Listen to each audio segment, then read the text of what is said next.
प्रधानमंत्री की आर्थिक सलाहकार परिषद के अध्यक्ष और अर्थशास्त्री पद्मश्री विवेक देवराय का निधन हो गया है। वो 5 जून 2019 तक नीति आयोग के सदस्य और पुणे के Gokhale institute of politics and economics के कुलपति भी रहे हैं।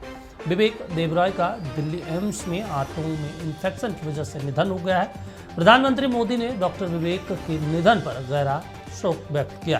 प्रधानमंत्री मोदी ने देवराय को लेकर एक्स पर 2 पोस्ट किया। उन्होंने कहा, डॉक्टर देवराय को मैं कई सालों से जानता हूं। मैं अकादमिक परिचर्चा के प्रति उनकी अंतर्दृष्टि और जुनून को प्रेम पूर्वक याद रखूंगा। उनके निधन से मैं बेहद दुखी हूं। उनके परिवार और मित्रों के लिए संवेदनाएं। वहीं दूसरे पोस्ट में वो लिखते हैं, डॉक्टर विवेक एक महान विद्वान थे जो अर्थशास्त्र, इतिहास, संस्कृति, राजनीति, आध्यात्मिकता और अन्य विविध क्षेत्रों में पारंपरिक थे। इसके अलावा अपने कार्यों से उन्होंने भारत के बौद्धिक परिदृश्य पर एक अमिट छाप छोड़ी। तो आपको बता दें, प्रधानमंत्री ने उन्हें अर्थशास्त्र, इतिहास, संस्कृति, राजनीति और आध्यात्मिकता और अन्य विविध क्षेत्रों में पारंपरिक बताया है। उन्होंने अपने कार्यों से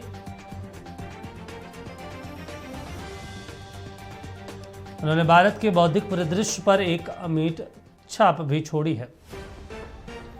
चलिए, इस खबर पर ज्यादा जानकारी के साथ हमारे इनपुट एडिटर राजीव मिश्र जी जुड़ गए हैं, उनसे समझ लेते हैं। राजीव जी, विवेक देवराय का निधन हो गया, प्रधानमंत्री ने शोक जाहिर किया, लेकिन महत्वपूर्ण भूमिका पद्मश्री से सम्मानित भी किए गए थे। देश के लिए कितना बड़ा नुकसान माना जाए, कितनी बड़ी क्षति?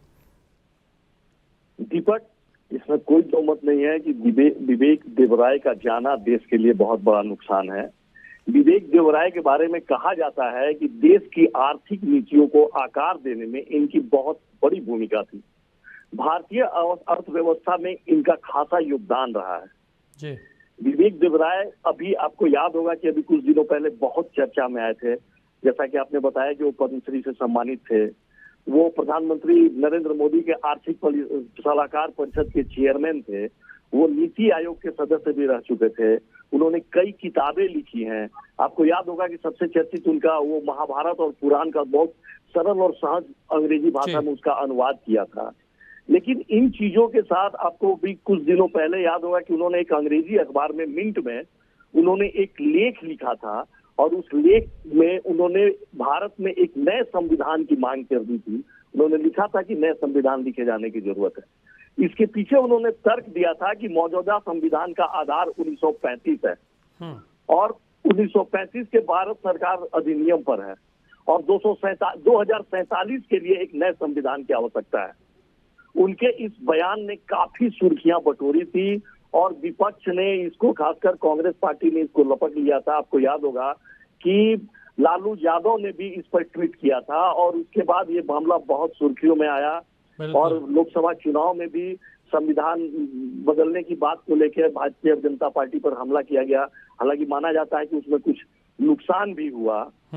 तो इन चीजों को लेके विवेक देवराय बहुत सुर्खियों में रहे, बहुत चर्चे में रहे और उनकी आर्थिक दृष्टि जो थी, प्रधानमंत्री जैसा ने कहा कि उनकी अंतर्दृष्टि और एकेडमिक चर्चा के प्रति उनमें जुनून था और इसके लिए वो हमेशा याद रखे जाएंगे। दीपक, चलिए ठीक है राजीव जी, तमाम जानकारी देने के लिए शुक्रिया आपका। तो आपको बता दें, विवेक देवराय का निधन हो गया है। दिल्ली एम्स में उनका इलाज चल रहा था। प्रधानमंत्री मोदी ने संवेदनाएं जाहिर की है, दुख जाहिर किया है।